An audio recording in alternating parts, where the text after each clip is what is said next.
big implications in the title race, Pete? Just explain how Liverpool could win the league without even kicking at a ball. Well, obviously they have for the previous games, or otherwise that would be a little unfair, wouldn't it? They still have to keep kicking balls, otherwise they won't get the title, right. Yeah. But, yeah, without kicking a ball tonight. So, yes, if Arsenal lose to Crystal Palace, they won't be able to get to Liverpool's current total of 79. So Liverpool will be champions. Premier League champions for the second time, English champions for a 20th time, matching Man United's record as well. And big celebrations, I imagine, at Anfield on Sunday when they play Tottenham. Tottenham presumably will give them a guard of honour, as is tradition. But if not, they'll have the chance to win it against Tottenham at the weekend anyway. But if it does go their way tonight, they'll be able to win the title with 5 games remaining. As we can see, only one team has ever won the Premier League with more games remaining than that, and that was Liverpool themselves in that COVID season 2019-20 when Jurgen Klopp took them to the title with 7 games remaining. Liverpool were 18 points clear by the end of that season. Man City, in this season, they got 100 points, didn't they, and finished 19 ahead of Man United.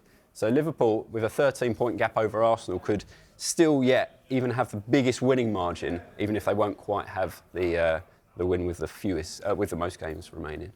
I see. Okay. What it all means is Arsenal will come up short yet again. Begs the question, what is it that's cost them?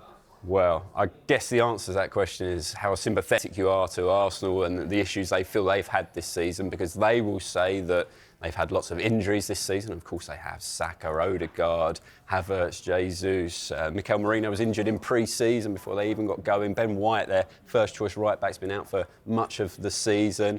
Of course, they've had decisions go against them. We've seen Declan Rice sent off and Leandro Trossard sent off for delaying the restart, something we've not seen since those incidents. We've seen Miles Lewis-Skelly as well getting sent off, didn't he, against Wolves and then later rescinded. Saliba was sent off against Bournemouth.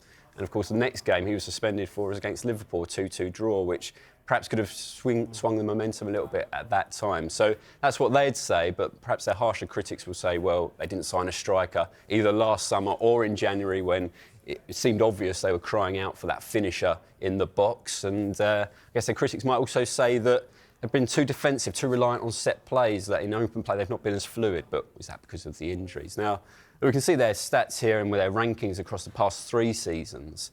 And you can just see the consistency. I think this is what Mikel Arteta would point to, because across a range of metrics, particularly defensive ones, but most notably points, across the last 3 seasons, they've been there. And if they do finish second this year, it would just be the second time in the Premier League era that they've finished second 3 years in a row. And it's that consistency, I think, which Mikel Arteta will feel when you see all this and you see the age of the team, that special things are just there and potentially could come next season, perhaps could come this season in the Champions League for them.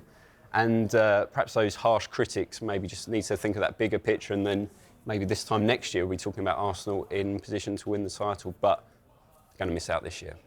Only 14 defeats over 3 seasons. It's impressive, isn't it? It is impressive consistency.